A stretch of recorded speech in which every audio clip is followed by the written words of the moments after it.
Israel और Hamas के बीच चल रही जंग को 9 महीने से ज्यादा का वक्त हो चुका है, लेकिन यह जंग थमने का नाम नहीं ले रही है, बल्कि इसका दायरा बढ़ता चला जा रहा है और सारी दुनिया को इसी बात की फिक्र सता रही है कि कहीं यह आग दूसरे घरों और दरवाजों तक न पहुंच जाए।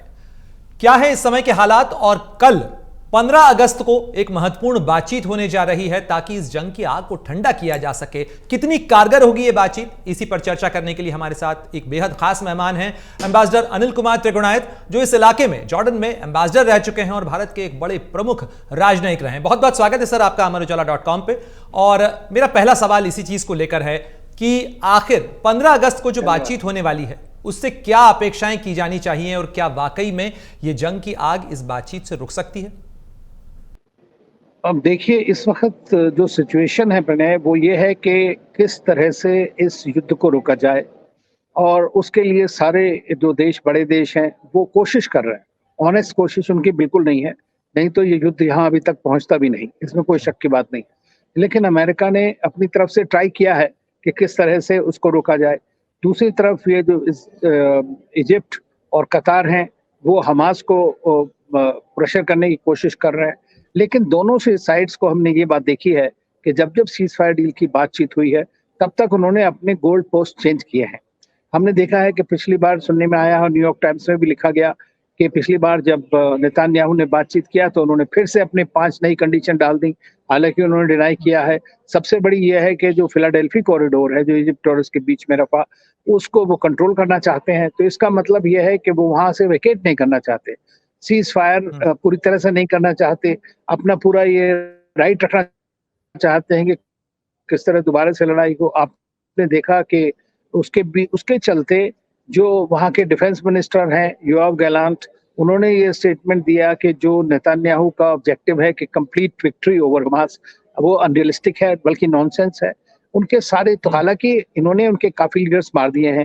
सबसे रिसेंटली हमने देखा इस्माइल हानिये को अटैक किया 31 जुलाई में। हालांकि सर बाद में गैलांट ने अपना बयान बदल लिया, जब वो तेहरान में गए हुए थे वहां पे, तो तेहरान तो इसीलिए बयान बदल गया उन लोगों का, क्योंकि जहां तक ईरान की बात है, ईरान को ये बदला लेने का टाइम है, और एक रीजन भी है उनके पास। रीजन ये है कि उनकी सॉवरेनिटी के ऊपर अटैक हुआ है, लेकिन सारी दुनिया ने उनको यही बात कही है कि आप इसका रिटेलिएशन ना करें, क्योंकि और रिटेलिएशन होगा।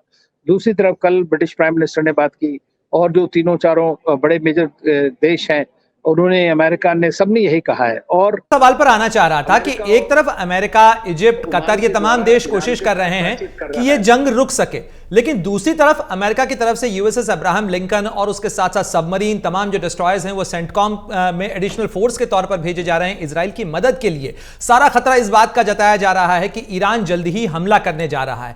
क्या है इस समय मौजूदा हालात, और क्या ऐसा पढ़ना चाहिए कि क्या वाकई में ईरान की तरफ से कोई जवाबी कार्रवाई होने जा रही है?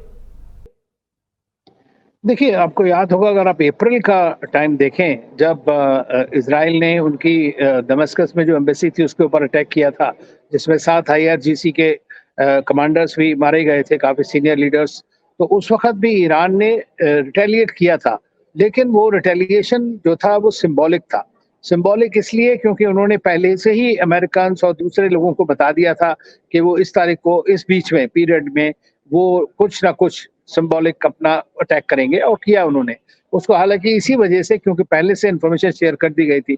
अब भी पता लगने में ये आया है कि ईरान जो है डायरेक्टली, क्योंकि जितने भी दूसरे मुल्क हैं, डायरेक्ट इनकी बाउंड्री तो है नहीं, एक दूसरे के साथ बॉर्डर नहीं है, तो ईरान को जो है सऊदी अरेबिया, UAE, जॉर्डन, इन सब के ऊपर से जाना पड़ेगा। उन सब ने अपना एयर स्पेस को मना कर दिया है। तो ईरान की जो प्रॉक्सीज हैं, जैसे हिजबुल्ला है, आपका हमास है, और हूतीज हैं, वो सब भी उसका बदला ले सकते हैं। और खासतौर से हमास का तो मेन लीडर ही ईरान ने मार दिया था।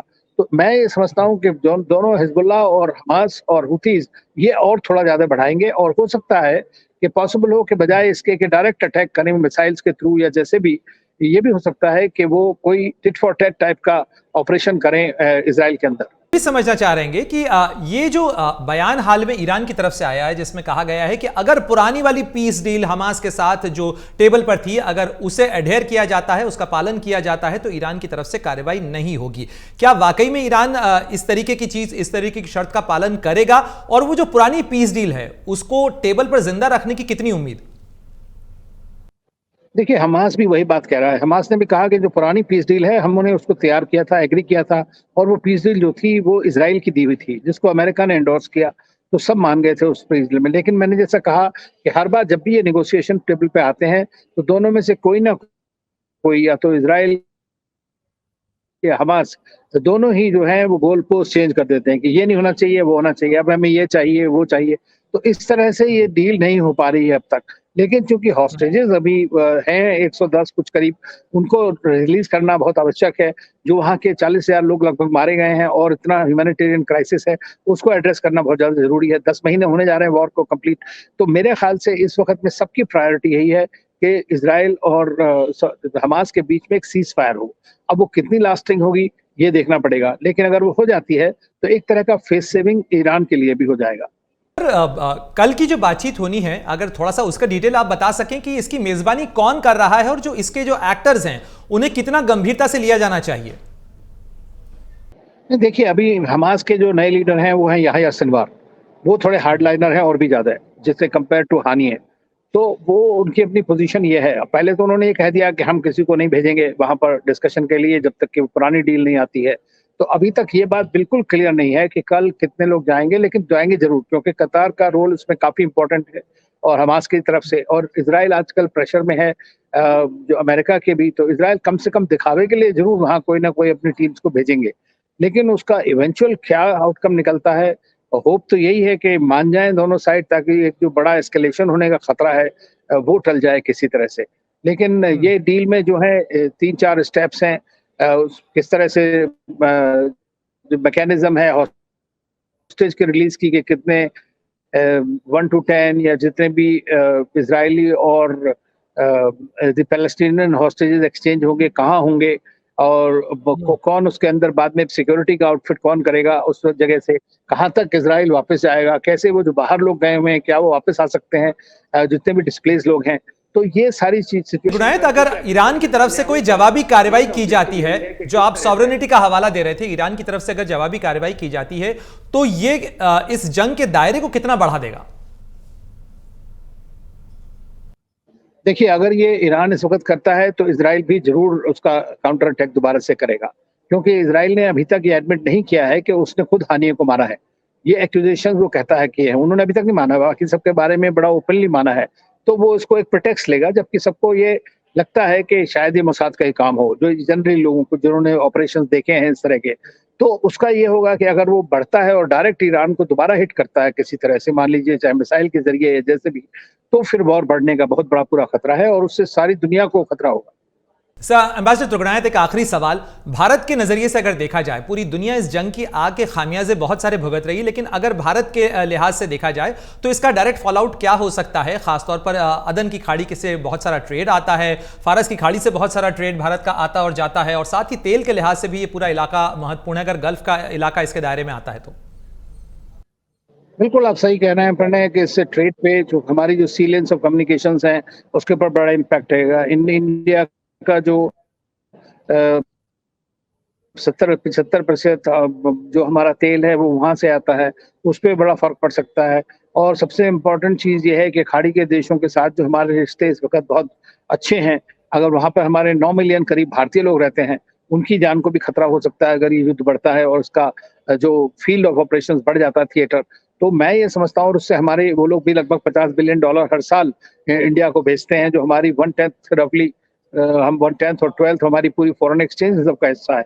तो मैं ये समझता हूँ कि ये हमारे लिए जो भी है, डायरेक्ट अफेक्ट करता है, इसीलिए हमारा एक्सटेंडेड नेबरहुड है, उसकी स्टेबिलिटी, उसकी सिक्योरिटी हमारे लिए बहुत ज़्यादा आवश्यक है।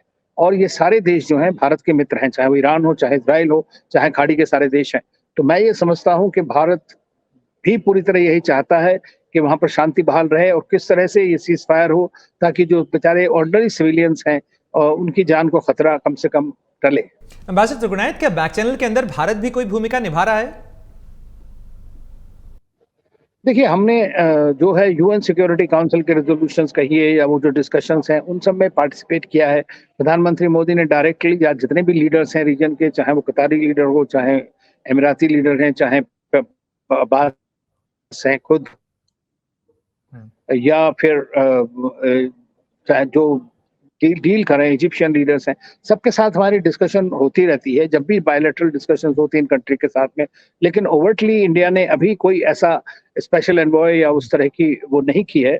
लेकिन कहा जरूर है कि भारत ने, प्रधानमंत्री मोदी ने खुद भी कहा है कि अगर आवश्यकता है, दोनों साइड चाहती हैं, हम तो चाहते हैं टू स्टेट सोल्यूशन हो और डायलॉग और डिप्लोमेसी के जरिए बने। यही भारत हमेशा से कहता रहा है। बहुत बहुत शुक्रिया हमसे बातचीत करने के लिए एम्बेसडर तिगुनायत। और हर कोई ये उम्मीद कर रहा है, प्रधानमंत्री मोदी और भारत लगातार ये कहते रहे हैं कि ये युद्ध का काल नहीं है और ऐसे राजनीतिक मुद्दों के समाधान मैदान जंग से नहीं निकलते बल्कि बातचीत की मेज पर निकलते हैं। देश दुनिया की तमाम अहम खबरों के लिए आप जुड़े रहिए अमर उजाला.com के साथ।